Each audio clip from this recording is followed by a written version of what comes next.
What's going on out there? Hope everyone is well. You've reached Dad's Break. This is my channel where I come on, do some book reviews. This is episode number 2. If you haven't watched episode number 1, I would recommend that you go back and watch it. Pretty awesome. Episode 1 was the first of Sister Soldier books that I've read, which was Coldest Winter Ever, an amazing book. This one is the second. This episode is the second book, which is A Deeper Love Inside, of course, by Sister Soldier. And this was on the sister. I'm not sure if she pronounces it Porsche or Portia. I like to call it Portia. So on Portia Santiago, who was the little sister who was taken after the house was raided, and her father was thrown in prison, and her mother was also thrown in prison also for a couple days. But during that time, because there wasn't an adult in the house, the whole family got broke up. It was 4 daughters in total. The first book was on Winter, Portia, who was the middle sister, and then there were the 2 twins at the bottom. So let's get into it. Spoiler alert: if you haven't read the book, you might not want to listen to the whole video, but if you do, whatever. So you got Portia Santiago. So she goes to the foster home. I think we hear that in the first book. She goes to the foster home. What we don't hear is after she's in the foster home, going from house to house to house, I guess it was her case manager, kept talking crazy about her family. So of course she's a gangster. So what does she do? After the case manager spoke about her sister Winter, she was in the back seat. She stabs the case manager in the back of the neck and actually paralyzes her. Crazy. All right. And she's like 9. I think she was 10 years old at the time. So she gets charged with like attempted murder or something like that. Taken to jail, where she's fighting every other day, going crazy every other day, and was just a mess. Well, in jail, she hooks up with this white girl named Riot. And Riot is also a gangster, but she's more of a silent gangster. So she has this little crew that she runs inside of the jail, which were called, what was the name of it? Can't remember the name of the crew. Anyway, so it was 10 of them. So she brings Portia in to be a part of this secret group. Portia comes in. Riot has this big plan. Now, Riot's big thing is she is like the puppet master behind everything. So anything that's going to happen, her biggest thing was she wouldn't tell everyone what was going on. So one day, sharp-minded her, she breaks them out of the jail by all of them going into porta potties. So they get into porta potties during some big party that they're having.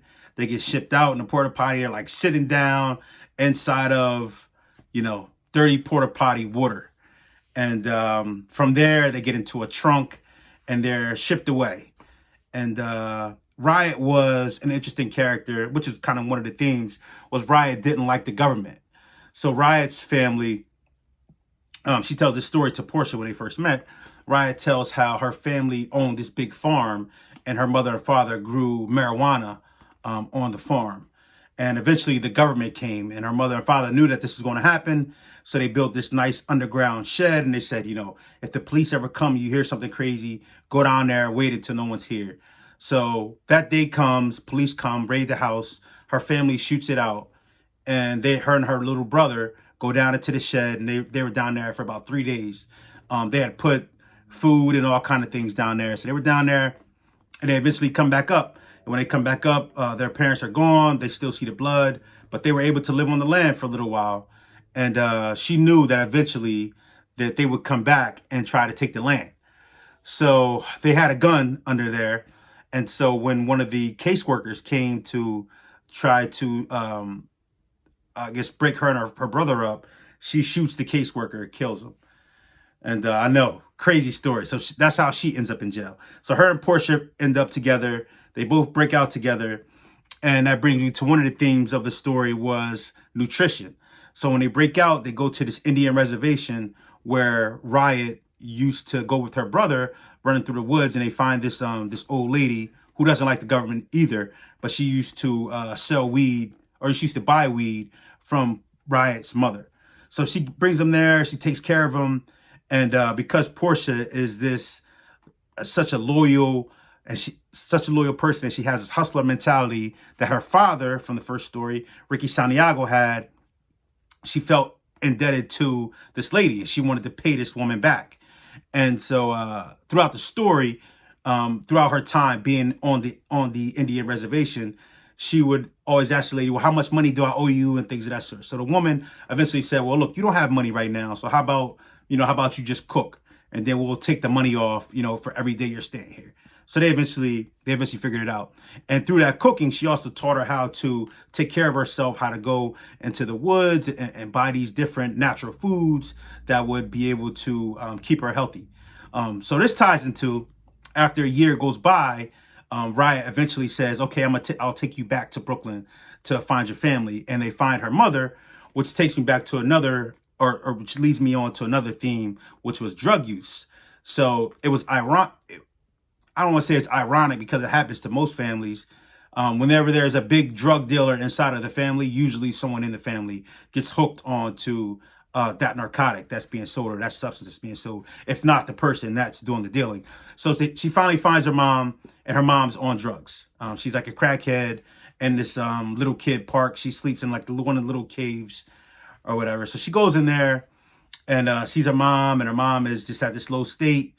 She's trying to talk to her mom. The girl Riot is with her, and the girl Riot knows that her mother is a drug addict. And Riot's essentially trying to tell her, yo, your mom's going to get you caught. You need to just leave your mom. But Portia just wasn't having it. She had dreamt about this day of being with her mom and her mom loving her. And so she took some money that she had and went and bought her mom some new clothes and things of that sort. And her mom, they lost this big house they had in New York. They lost the big house. And so her mom was standing like a little cellar underneath of a store. And she said that she would work in the store every now and then. But of course, she's a drug addict, so she's not consistently going to work. So eventually, Portia goes up there, talks to the guy about working with her aunt. So she was calling her mother her aunt at the time, just so they didn't get suspicious and know exactly who she was, because she's wanted for murder and she hasn't been caught yet. So she eventually starts going up to the store, working the 3 hours, saying it was her mother that was working, getting the money and pocketing the money. And she after that, she goes and finds the person who owns all the houses and storefronts on that block. She eventually talks to this guy. He's like a clothing designer, and she sees her mother and her father's pictures up on the wall. And eventually the guy figures out that this is the kid of the mother and father, but she doesn't know that. She just thinks, she's just hustling. So he got her to do some jobs, and he would help her out and all those good things. Well, in her cooking, she eventually she starts going to the natural store, because she learned about all these natural ingredients from the Indian reservation. And she meets this other kid. Mind you, she's only 10, 11 years old right now that she's running this whole thing. So she meets this other kid. The other kid's real smart. He goes to a private school, and he's a film director. And he says that he wants to eventually put her inside of a film. So they talk back and forth, and she's a real good dancer. So they get along. Just a quick caveat about the book. Though she's 11, she kind of talks a little explicitly about herself. So I found that a little uncomfortable. I know with my book, right? But I found that a little uncomfortable reading it, just being a grown man. But nevertheless, it was a good book, well written. So she meets this guy, meets this young kid, talks to his mother. She lies about who she is, all these things, and she's trying to help her mother, trying to get her mother clean. And she eventually locks her mother down in the basement, because her mother leaves at one time for 3 days. And didn't come back. She didn't know where her mother was. So the next time she came down to the basement, she actually locks her mother to like a railing or something like that with these handcuffs in the basement, and kind of makes her mother go cold turkey from doing drugs. Kind of crazy, but that's kind of the way it was. Her mother eventually dies in the book, which you'll see in the first book anyway. The kid that she's talking to eventually becomes this great film director, and she eventually figures out that her father, that the guy who was the seamstress, was talking to her father, who was in jail, and her father was basically telling him to look out for her, while she's out there by herself. So great story. I like this book better than I like the other book.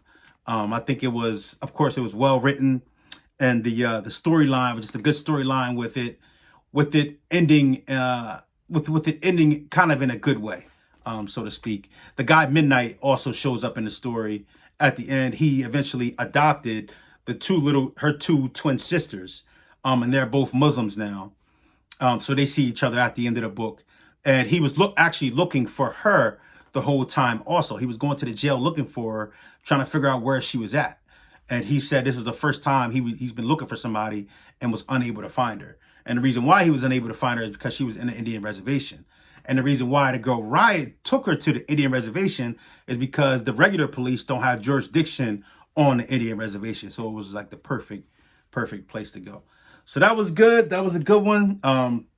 I've started reading this book right here. We See It All. I'm at about almost page 70, I believe. It's an okay book. We watched Bridgerton, so I may jump into that book. I'll see. We'll see what happens. And don't forget to like, share, and subscribe this page. I'll be back before the end of the month. I'm thinking my next video will come up at the end of this month, which is February 2021. Take care of yourself. Love yourself. Continue to read. Upside down. Continue to read and educate yourself. God bless.